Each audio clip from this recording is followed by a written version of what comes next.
So now we invite Dr. Kavitha, and she is going to share experience for optimizing visual outcomes with Trifocal Toric. Thank you, sir. A very good morning to one and all present here. At the outset, I'd like to thank the organizers for this great opportunity. And my topic would be how to optimize a visual outcome with toric IOLs and also trifocal torics. So one of the most happening things in the world of cataract and refractive surgery is the evolution of IOL as toric intraocular lens. And we all know that cataract surgery is no longer a visually restorative or a rehabilitative procedure, but a highly revolutionized and evolutionized refractive procedure. So I have no financial interest in any of the products mentioned here.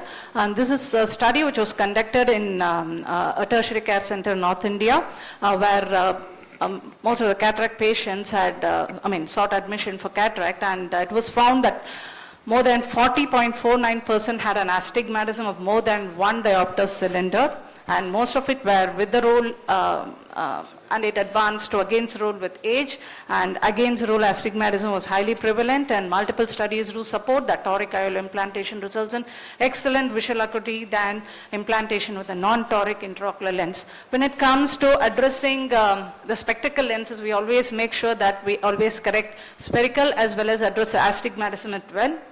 But when it comes to managing patients with cataract and astigmatism, so not all surgeons are doing the same. So are we intimidated by fancy terms like postercorneal astigmatism, centroid SAA, or true K values? Or are we intimidated by incredible diagnostic tools, markerless onlays and corneal tomography, which we feel that it is definitely mandatory to implant a toric intraocular lens? Or are we overthinking that the fear of realigning the misaligned axis will be there most of the time? So in the next few minutes, all these myths will be demystified.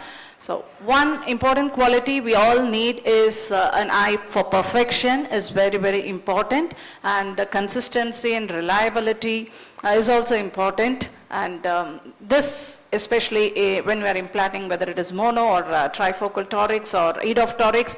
So careful consideration, all these and every step will definitely avoid these stacking errors and a domino effect. So proper preparation always prevents poor performance, the 5P mantra. So a pre-operative evaluation thoroughly assess the patient's visual needs and set the patient's expectation at the right level. So in this regard, what we do is we follow a simple questionnaire to assess what is his need, whether he drives a lot and whether he had undergone any LASIK surgery, because those patients had valued spectacle freedom so very early in their life. And so it is very important that we give good importance to this fact. And enough chat time to counsel, the preoperative period helps us a lot. So we need to clearly nail the fact that there is no single IOL which can give excellent range of vision and also excellent contrast. So also we'll have to prepare the patient for what to expect in the post-operative period, like neuroadaptation, and that the night dysphotopsias all will be common, and that they need to have adequate lighting for their reading, and their reading distance may recede. So exclude all the comorbidities as much as possible, especially progressive zonulopathy, which gives an unstable bag. And dry eye evaluation, I like to stress and give a lot of importance for this. Even if it means waiting for 6 weeks to treat the dry eye, it definitely matters. It avoids post-operative surprises and disappointments among the patient. And we win the trust of the patient, and they become our brand ambassadors.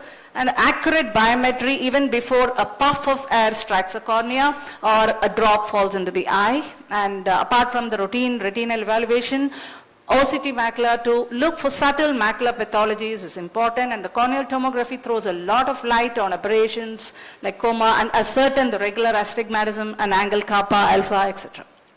So in the preoperative challenges, calibrating every tool, every diagnostic tool is of paramount importance, and that has to be done regularly to give and enhance our visual outcome.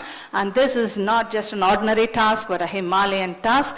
So A small change would be to do the keratometry and biometry first and then start your counseling, because we know whether it is, they do have cataract and astigmatism, and whether it is regular astigmatism or with the rule or against the rule. And our threshold should be as less as 0.5 diopter in case of trifocal intraocular lens against the rule astigmatism, and exclude these extremes of diopters as well as high axial myopia, and these are all some of the relative contraindication. Last but not the least, patience with the right attitude is a must, and so always under promise and over deliver. So factor in SIA, and it is unique for each surgeon, and even for the same surgeon it differs from right to left eye and for the incision size. So till you calculate, you can have an average of 0.1 diopter, which is a very good estimate of centroid SA, which factors in both magnitude and direction. And the posterior corneal astigmatism also has to be factored in, because it corrects, it acts as a negative lens, and it overcorrects with the rule and undercorrects against the rule astigmatism. So till we do have access to high-tech devices like IOL 700 and other things, which measures the true K values, Barrett's toric calculator is definitely a boon, because we have a study which had told that astigmatism prediction errors based on IOL 700, both with and without measured posterior corneal curvature, were similar. So which formula answers the next question? Definitely the Barrett's is a boon, but you have to appropriate the right formula for the right patient. We have an array of those formulas here, and most of the lens manufacturers have incorporated this Barrett's 2 algorithm in theirs.